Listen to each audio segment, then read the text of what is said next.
नमो बुद्धाय, जय भीम। आपका YouTube channel Ashok चेतना में स्वागत है। साथियों, आज मैं कुटिया किशुनदासपुर आचारिक सगरा पर हूँ। यहाँ पर हमारे मित्र हैं रामलला वर्मा जी।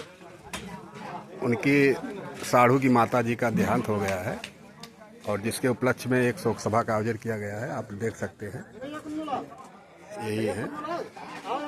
22 तारीख को आपकी जो है मृत्यु हुई थी, जिसके उपलक्ष्य में शोक सभा का आयोजन किया गया है। अभी बस थोड़ी ही देर में यहाँ पर शोक सभा का कार्यक्रम शुरू किया जाएगा।